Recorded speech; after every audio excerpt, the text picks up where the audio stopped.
This first video is just an introduction to what is meant by monetary policy. So first of all, this is Glenn Stevens. He's in charge of the RBA, and the RBA are an independent body that are responsible for changing the cash rate, which is monetary policy. So what is monetary policy? Monetary policy is a policy operated by the RBA on behalf of the government, so it is politically neutral, and that's one of the advantages of it over budgetary policy. And its main aim is to achieve better living standards for all Australians by manipulating interest rates, and in extreme circumstances they will try and manipulate the exchange rate, but they very rarely do that anymore. So it's mainly, this chapter is all about the RBA's manipulation of the cash rate, which will have flow-on effects to other interest rates throughout the economy. Monetary policy is the manipulation of the cost of credit, so the change in interest rates, by the RBA to influence the demand for credit or loans in our economy, which has big impacts on the level of demand throughout the economy. The RBA Board is made up of skilled individuals appointed by the government. They work as volunteers and they're highly experienced in business and finance, and they act in a politically neutral manner. And what I mean by that is they're not trying to be re-elected, they're not trying to win votes, and they will always do what's in the best interest of the economy rather than trying to work in a way that will try and maximise their opportunity to get leadership or to get into a position of power. The government does not exert any direct influence upon the RBA.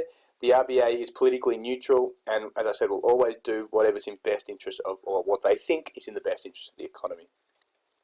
The role of the RBA, they meet on the first Tuesday of every month, so they will meet again on the first Tuesday of August to determine whether the state of the economy is going quite well, whether we're likely to see inflationary pressures, and then they will act in a preemptive manner. So what they will do is they're trying to anticipate inflation in the future, try and anticipate and control inflationary pressures in the future. If inflation is under control, so low inflation is their first goal. If that's under control, that's when they start to focus on economic growth and full employment.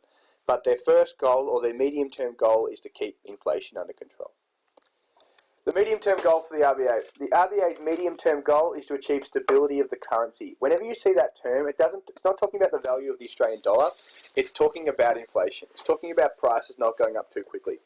And the RBA's goal is to try and achieve 2 to 3% inflation on average over the course of the business cycle, and we're talking about headline inflation. They're aiming for 2 to 3% headline inflation as opposed to underlying. They will look at the underlying figures probably in more detail, but they are aiming for 2 to 3% headline over the course of the business cycle.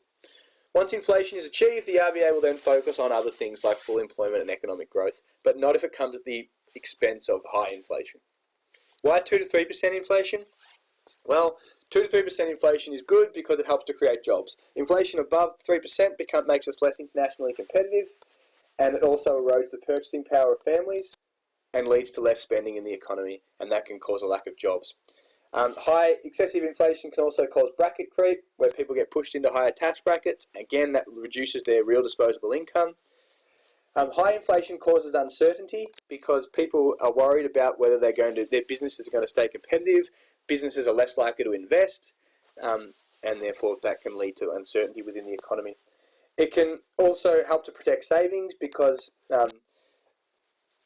it ensures that inflation is not increasing by too much, that our real savings are worth less. It also helps to improve external stability and keep the current account under control because it improves the competitiveness of our exports, makes sure they stay competitive and that we're not importing too much because we have high prices in Australia. So that idea of competitive exports and imports. As I said, it creates less uncertainty about investment and borrowing.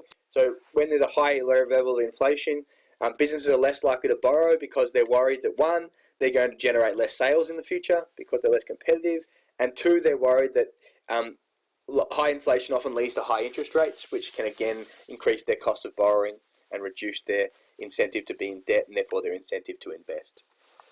It also improves equity because low-income earners often have less bargaining power to increase their wages. So there's a whole range of reasons. We've looked at these in the past, why we target 2 to 3% inflation, but there's some of the main ones. We don't target zero inflation or deflation. There's a couple of reasons for that. One, deflation is generally often associated with high unemployment and low economic growth, and they are other goals that we're trying to achieve. Another thing is that the CPI often inflates the true level of inflation. So what I mean by that is inflation, because when prices go up, we often substitute into other products, the weightings can be a bit inaccurate. So we might say inflation's increased by 4%, but it hasn't had that big an impact on us because we've substituted into cheaper products. So inflation can extend, the CPI can often inflate the true level of inflation. Deflation can lead to a delay in purchasing plans, which decreases aggregate demand. So we don't want to have a situation where we have deflation because people will stop spending and delay their spending until prices go down, and that can hurt our economy and hurt jobs and aggregate demand. And finally, no inflation does not allow businesses to clear their labour markets. And we talked about that a little bit when we looked at inflation. So some inflation is good because it helps to reduce the level of unemployment in particular industries. Thank you.